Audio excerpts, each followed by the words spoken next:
the second MSc Mathematics. So on behalf of Mathematics, MSc Mathematics students, I'm taking my immense pleasure to talk some things about our respected professor, Dr. A. Thamizharan sir.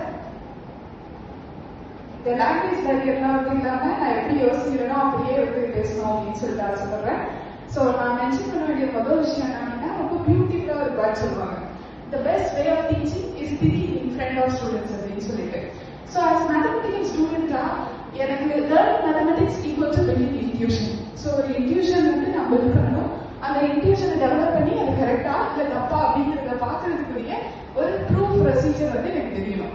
அப்ப அந்த intuition பில்டிங்கான resources அதை வந்து நான் கத்துக்கணும். அந்த process எப்படி நடக்குது அப்படிங்கிறத நான் நிறைய தடவை பார்க்கணும். அதை பார்க்கறது மூலியமா நான் அதை நினைக்கணும். சாரோட கிளாஸ்ல சார் எப்படி திங்க் பண்றாங்க அப்படிங்கிற ஒரு ப்ராசஸை ரொம்ப நேச்சுரலா ரொம்ப டிரான்ஸ்பரண்டா பார்க்க முடியும். ஸோ ஒரு டெரிவேஷன் போட்டுட்டே வரும்போது டக்குனு ஸ்ட்ரக் ஆகும்போது சார் எந்த ஆன்சர் அதை யோசிக்கிறாங்க.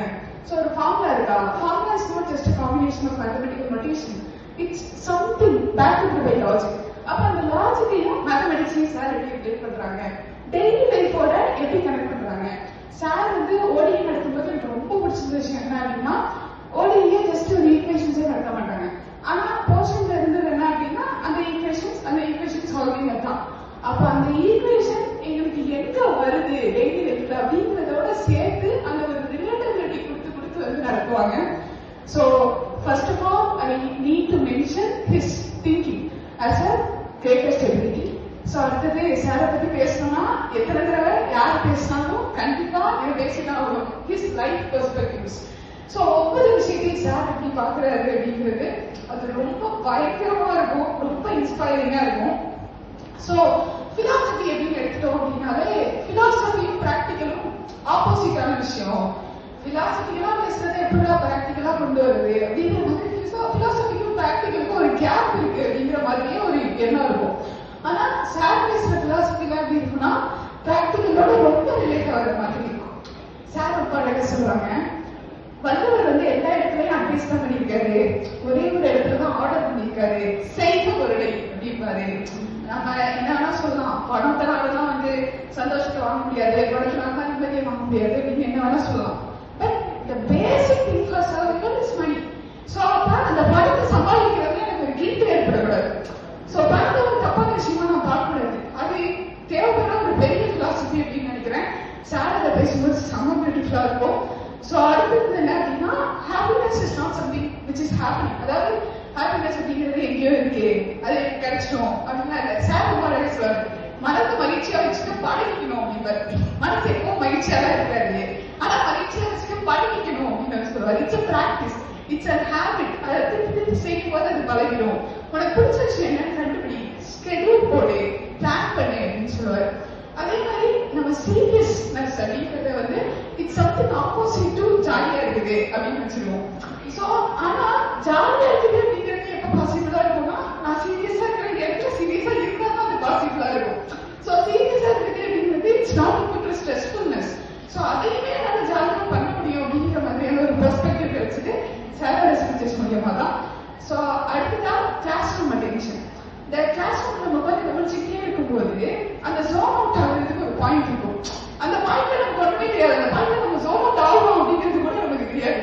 ஆனா சார் அந்த பாயிண்ட்ல கண்டுபிடிச்சிருவாரு ஜோன் அவுட் ஆகும் அப்படின்னு சொல்லிட்டு. அந்த பாயிண்ட்ல கண்டுபிடிச்சிட்டு சார் அப்படியே பேசிட்டே இருப்பாரு. டக்குனு கை நம்ம கிட்ட வரும், ஓகே நம்ம வந்து பிளாக் பாயிண்ட் நம்ம அட்டென்ஷன் தவறிடுச்சு அப்படிங்கிறத நம்ம ரியலைஸ் பண்ற அளவுக்கு சாரோட மைண்ட் ரீடிங் வந்து இருக்கும். சார் ஒரு கான்செப்ட் நடத்துறாங்க அப்படின்னா கிளாஸோட ஸ்ட்ரென்த் வந்து 39 பேர். அப்ப அந்த 39வது ஆளுக்கு புரியுற வரைக்கும் நடத்துவாங்க. அதாவது என்னன்னா சார் ஒரு கான்செப்ட் ஒன்ஸ் நடத்திட்டு அடுத்த கான்செப்ட் போயிட்டாங்க அப்படின்னா என்ன அர்த்தம்னா அந்த கான்செப்ட் கிளாஸ்ல எல்லாருக்கும் புரிஞ்சிருச்சு அப்படின்னு அர்த்தம். அது அந்த மெஜாரிட்டிக்கு புரிஞ்சிருச்சு, 1-2 பேருக்கு தான் புரியல அப்படிலாம் கிடையாது. சார் மைண்ட் வச்சு பார்த்துருவாங்க, எல்லாருக்கும் அண்டர்ஸ்டாண்ட் ஆகிடுச்சு அப்படின்னு தான் வந்து சார் வந்து அடுத்த கான்செப்ட்டுக்கு போவாங்க. ஸோ சார் வந்து இந்த மாதிரி ஷேர் பண்ணிருக்காங்க, ஆனா நாங்க எல்லாரும் கெயின் பண்ணிருப்போம் அப்படிங்கிற இது வந்து இருக்கவே இருக்காது. சார் ஷேர் பண்ற நாலேஜ் எல்லாமே நம்ம கெயின் பண்றது வரும். ஸோ அந்த ப்ராசஸ் வந்து சார் ரொம்ப பேலன்ஸ்டா கொண்டு போவாரு.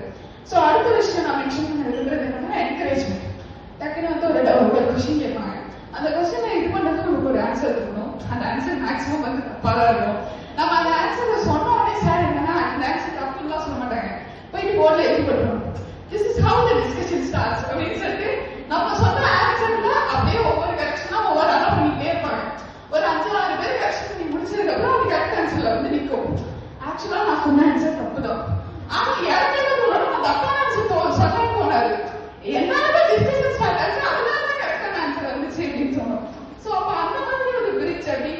லேர்னிங்க்கு ரொம்ப இம்பார்ட்டன்ட் அப்படின்னு சொல்லிட்டு வந்து நான் நினைக்கிறேன். So and not just this, மற்றபடி வந்து இப்போ மேத்ஸ் தான் படிக்கிறேன் அப்படிங்கிறது கூட கிடையாது. மேத்ஸை தாண்டி வச்சாமிச்சிட்டு நான் வந்து ஒரு காம்படிட்டிவ் எக்ஸாம்பிள் ப்ரிப்பேர் பண்ணி கிளியர் பண்றேன், இல்ல ஒரு காம்படிஷன்ல போயிட்டு நான் ஒரு பிரைஸ் வாங்கி வரேன், இல்ல ஜஸ்ட் ஒரு ஸ்டேஜ்ல பேசியிருக்கேன் அப்படிங்கிற மாதிரி இருந்தாலும் அந்த சின்ன சின்ன விஷயங்களையுமே சார் வந்து ரொம்ப பியூட்டிஃபுல்லா என்கரேஜ் பண்ணுவாங்க. ஸோ அடுத்தது பர்சனல் கைடன்ஸ். இப்போ எனக்கு பர்சனலா வந்து ஒரு அட்வைஸ் தேவைப்படுது, எனக்கு பர்சனலா ஏதாவது இந்த சுச்சுவேஷனை ஹேண்டில் பண்ண முடியல அப்படிங்கிற அளவுக்கு ஒரு ஸ்ட்ரெஸ் இருக்கு, ஒரு கன்ஃபியூஷன் இருக்கு, ஏதாவது ஒரு டிசிஷன் எடுக்க முடியல. அப்கோர்ஸ் டிரான்சிஷன் ஃபேஸ் வந்துட்டோம் அப்படின்னா இது எல்லாமே நிறைய இருக்கும். ஆனா இது எல்லாத்தையுமே வந்து ப்ரொஃபஸர்கிட்ட போயிட்டு நம்ம அப்ரோச் பண்ணி நம்ம சொல்லலாம், நமக்கு சொல்யூஷன் கிடைக்கும், அதை சொல்லலாம், ஷேர் பண்ணிக்க முடியும் அப்படிங்கிற ஒரு பிரைவசியே சார் எல்லா ஸ்டூடெண்ட்ஸ்க்கும் கொடுத்துருக்காங்க அப்படின்னு நினைக்கிறேன். That's really such a great thing. So இதே சொல்லணும்னா சொல்லிட்டே போகலாம். ஸோ சாரோட கான்ஃபிடன்ஸ், சாரோட சின்சியாரிட்டி அப்படின்னு சொல்லிட்டு let me enter like this. இப்போவும் சார் வந்து என்ன பண்ணுவாங்கன்னா கிளாஸ் பர்சன் எல்லாரும் பேசும்போது அவங்க ஸ்கூல் டீச்சர்ஸ் எல்லாம் ஹைலைட் பண்ணி சொல்லுவாங்க. நான் வந்து இப்போ இப்படி சொன்னதுனால அன்னைக்கு ஆரம்பிச்ச வாசிப்பு பழக்கம் தான், அன்னைக்கு நான் செய்ய ஆரம்பிச்சதுதான் அப்படின்னு சொல்லிட்டு ஹைலைட் பண்ணி சொல்லுவாங்க. அந்த மாதிரி எங்க எல்லாரோட லைஃப்லயும் ஒரு ஹைலைட்டடா ஒரு மொமெண்ட் இருக்கும்போது அதுல அதுக்கு பின்னாடி உள்ள ஒரு ப்ரொஃபஸர் லிஸ்ட்ல கண்டிப்பா உங்க பேர் இருக்கும் சார்.